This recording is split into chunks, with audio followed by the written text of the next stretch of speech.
जय सिया राम। आइए पाठ को आगे बढ़ाते हैं। सबसे पहले हम श्री राम की वंदना करेंगे, क्योंकि वंदना करने से ही हनुमान जी कथा में उपस्थित हो जाते हैं, और जिस कथा में हनुमान जी उपस्थित हो जाए उस कथा को सफल समझिए। जय श्री कृष्ण चैतन्य प्रभु नित्यानंद श्री अद्वैत गदाधर श्री वसादि गौर भक्त वृंदा। हरे कृष्ण कृष्ण कृष्ण हरे हरे, हरे राम राम राम हरे हरे। जय सिया राम। श्री रामचंद्र रघुपुंग राज राजेंद्र राम रघुनायक राघवेश राजाधिराज रघुनंदन रामचंद्र दासो मध्य भवता शरणागतो अस्मि। सिया राम जय जय राम, सिया राम जय जय सिया राम, सिया राम जय जय राम, सिया राम जय जय सिया राम, सिया राम जय जय राम, सिया राम जय जय राम, सिया राम जय जय राम, सिया राम जय जय राम, सिया राम जय जय राम, सिया राम जय जय सिया राम। जय सिया राम। भरत शत्रुघ्न लक्ष्मण जी की जय हो, तुलसीदास और वाल्मीकि जी की जय हो, शिव पार्वती की जय हो, गरुड़ जी काकचुंडी जी की जय हो, हनुमान जी की जय हो। जय श्री गणेश। जय सिया राम। तो पाठ कहाँ तक हो गया? गरुड़ जी और काकचुंडी जी की वार्तालाप हो चुकी है। गरुड़ जी वैकुंठ जा चुके हैं। उसके बाद में अब शिव जी पार्वती जी से वार्तालाप कर रहे हैं। शिव जी बता रहे हैं कि श्री राम की भक्ति में जो निपुण है वही सच्चा नीति में निपुण है, वही बुद्धिमान है। श्री राम की भक्ति का वर्णन करते हैं शिव जी। कहते हैं कि वह देश धन्य है जहाँ पर श्री गंगा जी विराजती हैं, वह स्त्री धन्य है जो पातिव्रत का पालन करती है, वह राजा धन्य है जो न्याय करता है, वह ब्राह्मण धन्य है जो अपने धर्म से नहीं दिखता। अर्थात हम अपने भारत देश के बारे में भी ये वर्णन जान सकते हैं। शिव जी हमारे भारत के बारे में बात कर रहे हैं। वास्तव में देखा जाए तो गंगा जी भी भारत में है, ब्राह्मण भी भारत में है, और स्त्रियां जो पतिव्रत का पालन करती हैं वो भी भारत में हैं। इस तरह शिव जी ने इनडायरेक्टली भारत के बारे में ही वर्णन किया है कि कहते हैं ना कि भगवान भारत में ही क्यों रहते हैं, इन वजहों से भारत में ही आते हैं भगवान, जो अभी शिव जी ने बताए हैं। अब आगे करते हैं। जय सिया राम। सो धन्य धन्य प्रथम गति जाकी, धन्य पुण्य रत मति सोई पाकी, धन्य घरी सोई जब सतसंगा, धन्य जन्म द्विज भक्ति अभंगा। शिव जी बोल रहे हैं ये बातें पार्वती माता को। वह धन धन्य है जिसकी पहली गति होती है, जो दान देने में व्यय होता है। वही बुद्धि धन्य है और परिपक्व है जो पुण्य में लगी हुई है।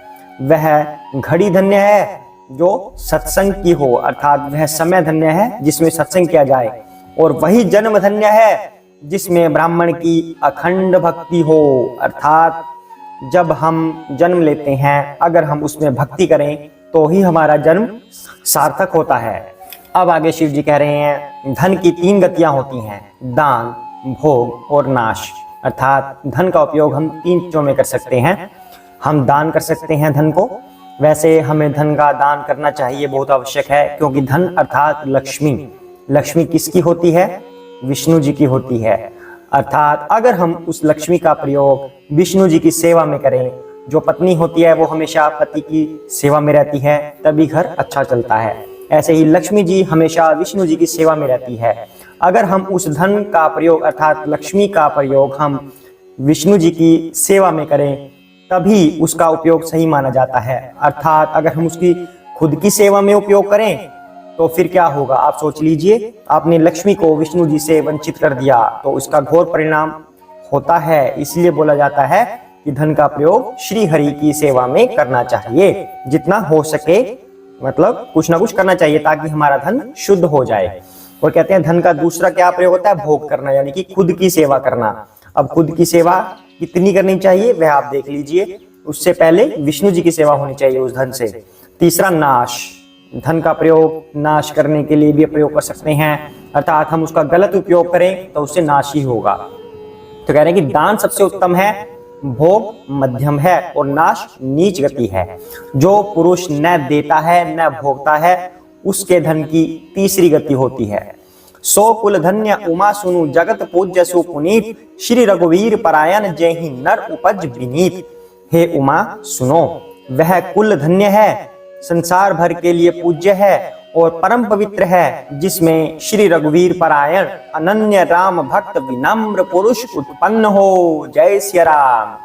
अर्थात अगर हमारे घर में कोई ऐसा पुत्र आ जाए या पुत्री आ जाए जो श्री राम का या श्री राम की भक्त हो तो हमारा कुल धन्य हो जाता है। यह बात स्वयं शिव जी बोल रहे हैं। अर्थात एक बात ध्यान देने योग्य है, अगर हमारे कुल में वंश में कोई भी ऐसा बच्चा हो जो भक्ति की तरफ अग्रसर हो तो हमारा आमतौर पर क्या रिएक्शन होता है कि नहीं, ये क्या कर रहे हो, तुम मंदिर में क्यों जा रहे हो, घर संभालो, पढ़ाई करो, ठीक है, बड़े होकर फिर धन कमाना है, घर संभालना है। हम उनको इन चीजों में लगाने की चाहते हैं। हम भक्ति की तरफ जाने से उसको थोड़ा थोड़ा रोकने का प्रयत्न करते हैं कि कहीं ये उन्हीं का ना हो जाए जाके। सच बताइए, ऐसा होता है क्या? नहीं, सबके साथ होता है। हमारे गुरुजी हैं अमोघ लीला प्रभु जी, उनके साथ भी ऐसा हुआ था। उन्होंने खुद बताया है कि उनके साथ भी ऐसा हुआ था कि कोई पसंद नहीं कर रहा था कि वो भक्ति लाइन में जाएं। सबके साथ ऐसा होता है, आप मत डरिए, सबके साथ ऐसा होता है। पर सुन लीजिए, शिव जी बता रहे हैं हमें उनको रोकना नहीं चाहिए। अगर वो भक्ति में लिप्त होना चाहते हैं उनको भक्ति में लगने दीजिए। अगर कोई श्री राम भक्त या श्री कृष्ण भक्त हमारे कुल में पैदा हो जाता है तो हमारा कुल वंश सबसे उत्तम है, सबसे धन्य है। शिव जी खुद इस बात की घोषणा कर रहे हैं। अब आप निर्णय कर लीजिए आपको क्या करना है। जय सिया राम। मति अनुरूप कथा में भाषी, यद्यपि प्रथम गुप्त करी राखी, तब मन प्रीति देखी अधिकाई, तब मैं रघुपति कथा सुनाई। मैंने अपनी बुद्धि के अनुसार यह कथा कही, यद्यपि पहले इसको छिपा कर रखा था। शिव जी कह रहे हैं ये बात, शिव जी ने पहले छिपा रखी थी पर अब उन्होंने कह दी। जब तुम्हारे मन में प्रेम की अधिकता देखी तब मैंने श्री रघुनाथ जी की यह कथा तुमको सुनाई। जय सिया राम। जय श्री शंकर भोलेनाथ, पार्वती माता की जय हो। अगर शिव जी पार्वती माता को न सुनाते तो हम कैसे जान पाते? शिव जी के अंदर ही रह जाती, पर पार्वती माता को सुनाई इसीलिए ताकि हम सबका कल्याण हो सके। जब भी भगवान कुछ करते हैं मनुष्यों के कल्याण के लिए ही करते हैं, तो यह कथा हमारे लिए थी, हमारे कल्याण के लिए थी। इसलिए पार्वती जी के मन में यह बात डाल दी भगवान ने कि आप यह कथा सुनिए, तो शिव जी ने उनको यह कथा सुनाई। जय सिया राम। तो यह न कहिए सटही हठशील ही, जो मन लाई न सुन हरि लीलही, कहिए न लोभ ही क्रोध ही काम ही, जो न भजई सचराचर स्वामी ही। यह कथा उससे न कहनी चाहिए जो धूर्त हो, हठी स्वभाव के हो और श्री हरि की लीला को मन लगाकर न सुनते हो। अर्थात अब शिव जी ने यह बात सीधी सीधी स्पष्ट कर दी है कि भगवान की कथा सबके लिए नहीं होती। जो मूर्ख होते हैं, जो हठी होते हैं और जो भगवान में रुचि नहीं रखते, उनके बारे में ध्यान लगाकर कथा न सुने, उनके सामने कभी भी इस कथा का श्रवण या इस कथा को बोलना नहीं चाहिए। यह शिव जी स्वयं स्पष्ट कर रहे हैं। तो लोभी, क्रोधी और कामी को जो चराचर के स्वामी श्री राम जी को नहीं भजते, यह कथा कभी उनके सामने नहीं कहनी चाहिए। अर्थात श्री राम की कथा सुनने के अधिकारी सब नहीं होते।